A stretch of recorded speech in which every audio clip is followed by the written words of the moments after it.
Getting your FCC GROL license involves more than just memorizing questions. Let's break down the real challenge. The FCC General Radio Telephone Operator License, or GROL, is a vital credential for technicians who work on radio telephone transmitters in aviation, maritime, and public radio services.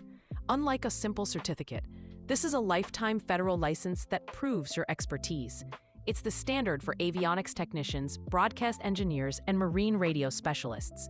Securing this license opens doors to specialized technical careers, making it a valuable investment for anyone serious about working with professional radio systems and ensuring they operate correctly and legally.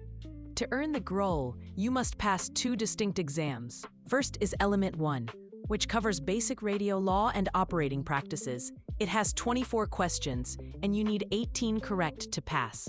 The main challenge, however, is Element 3. This is a 100-question exam on general radio telephone electronics and systems, requiring a score of 75%. While Element 1 feels like paperwork for many technicians, Element 3 is the deep technical test where your study time will be most critical.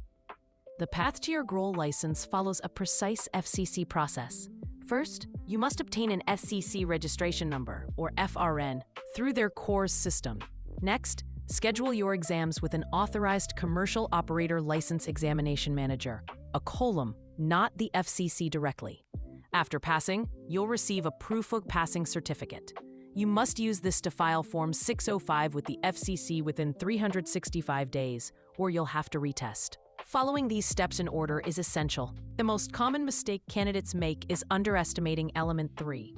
Simply memorizing questions from the published pool is a fragile strategy.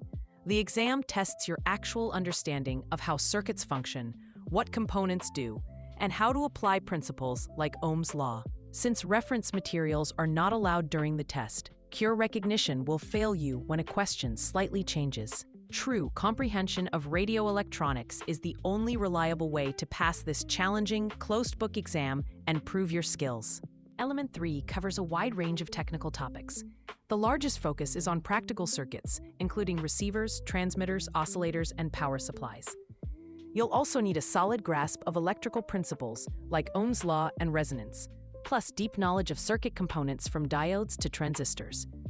Other critical areas include antennas and feed lines, radio wave propagation, signals and emissions, and of course, specific FCC rules and safety procedures. A balanced study plan covering all these areas is key. A structured study plan makes the GROL manageable. Start week 1 by handling the logistics. Get your FRN and download the official question pools.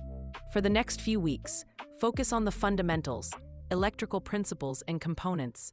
Then, move on to practical circuits, mastering block diagrams for receivers and transmitters. Later weeks should cover antennas, propagation, and operating rules. Use practice questions throughout not to memorize, but to find and fix your weak spots before you face the real, timed exam. Don't walk into your exam unprepared. The real path to passing the GROL is understanding the material, not just memorizing it. Our full exam guide breaks down every step, and our free practice questions are designed to test your knowledge of circuits, components, and radio systems. Find your blind spots before test day. Click the link to read the full guide and start practicing for free at Open Exam Prep.